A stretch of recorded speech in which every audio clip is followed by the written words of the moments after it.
why group homes are recession proof and why that matters.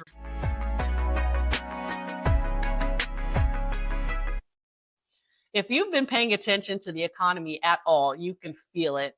Prices are up, interest rates are high, and a lot of people are unsure about what comes next.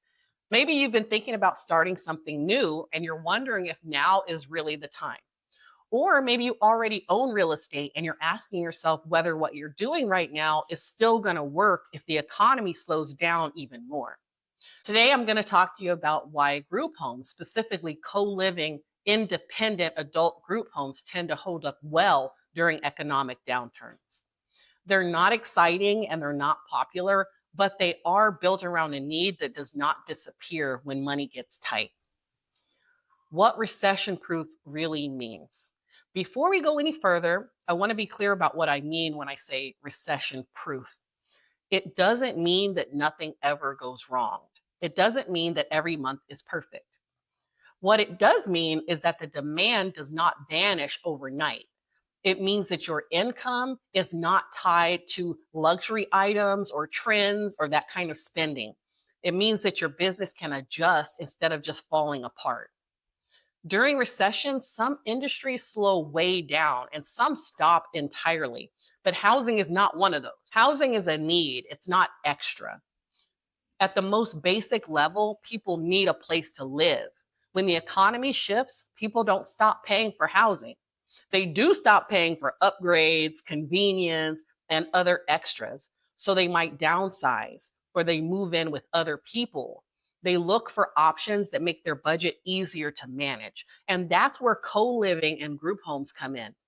In a traditional rental, everything depends on one household being able to afford the full rent. If that income changes, the entire payment is at risk. In a group home, the income is spread across multiple residents.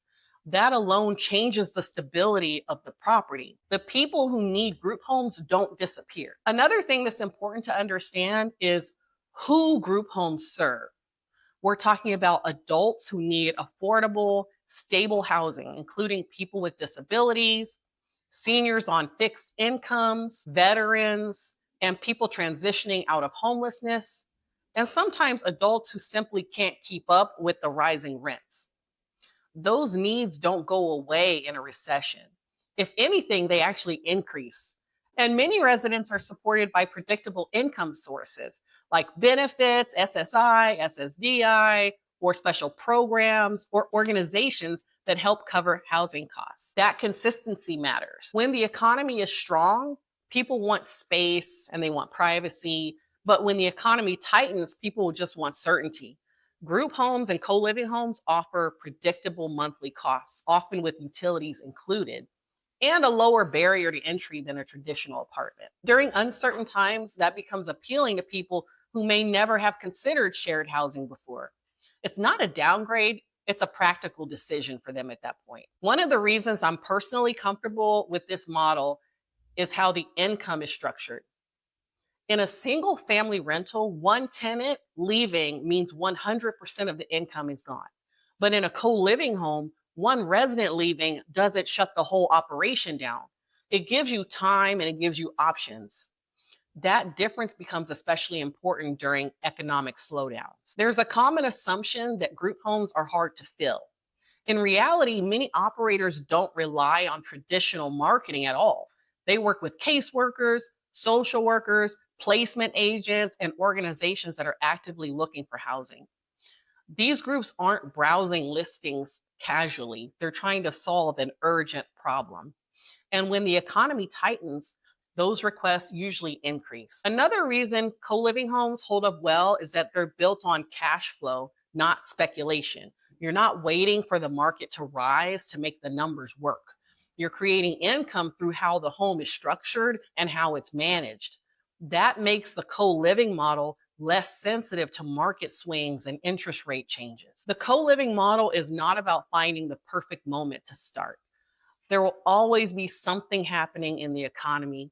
There will always be reasons to wait to open your co-living home. The people who succeed in this space aren't guessing what the market is going to do next. They're meeting a need that exists in every market. I'll share this personally. When things felt uncertain economically, I wasn't panicking. That doesn't mean there were no challenges, but the foundation of my business was steady. My homes were serving people who needed housing, regardless of what was happening in the headlines. That makes a difference, not just financially, but mentally for me. And let me be clear, co living homes are not passive, they require systems and boundaries and clear expectations. But when those systems are in place, the model rewards that consistency. And consistency is what matters during unpredictable times. If you're someone who values steady income, clear processes, and building something that lasts, this model makes sense. It's not about chasing the next opportunity. It's about creating stability. A lot of people avoid co living homes because they assume that you have to provide medical care or that you need a special license or that it's chaotic or overwhelming. But independent co living group homes are housing only, no medical service, no caregiving. It's just well run housing with clear rules and expectations. Economic downturns don't destroy solid businesses, they expose the ones that were fragile to begin with. If a model only works when everything is perfect, then it's pretty risky. But co living homes are built to operate under pressure because the need for housing does not ever disappear. Looking ahead, housing affordability continues to be an issue. Costs are rising faster than the wages, the population is aging, support systems are stretched. Shared housing is not a temporary solution. It's actually becoming a necessary solution. I teach group homes because I've lived it. I've seen how it works in real life, not just on paper.